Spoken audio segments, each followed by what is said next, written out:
2015 Bentley Flying Spur V8.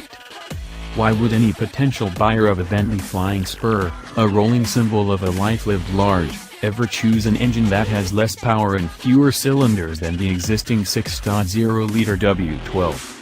We can pretty much discount price. The new V8 model is $20,700 cheaper than the one powered by the W12, and that would be considered a sizable discount in the real world. But as the V8 still carries a base price of $197,825, it's fair to assume that anyone who could afford it might easily stretch to the W12. Specify a V8 with the premium audio system, rear screens, and those all-important walnut picnic tables, and you've already offset the price difference between the two cars. The 8-cylinder does give better gas mileage, in the unlikely event this matters any. It uses selective cylinder shutdown to turn itself into a V4 under gentle use.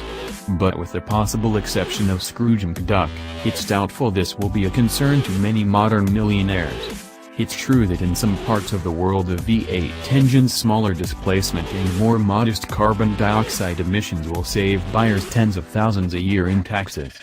But since the US hasn't succumbed to the forces of eco-Marxism quite yet, this difference can also be discounted. No, the reason to choose the less powerful 8-cylinder is simple: it makes the Flying Spur a better car. We've already driven this engine in the Bentley Continental and Audi RS7, among others, and a refresher course behind the wheel of the Bentley gives a welcome reminder of just how good it is. The Spur V8 can't match the headline-grabbing performance figures of its bigger sister.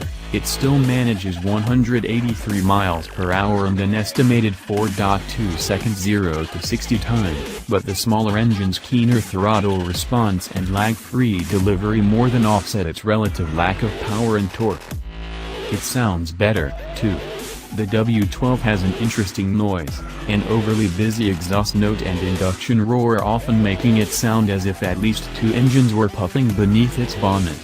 Yet the V8 sounds like a V8 should, a subdued purr under gentle use that turns into a pleasingly baritone snarl as the revs ascend. Under and over Queen Victoria. Dynamic differences are relatively modest.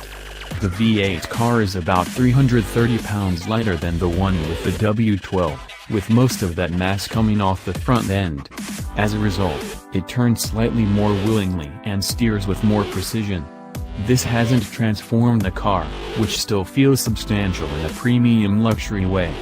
The ride quality is Bentley plush, deeply appreciated over some of the broken British back roads on which we drove the car.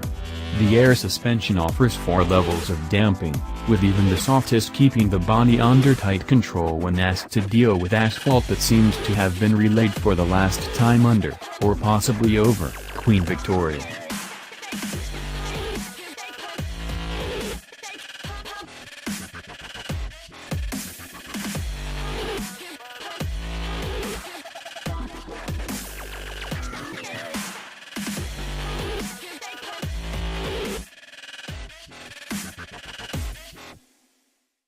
Thank you for watching this video.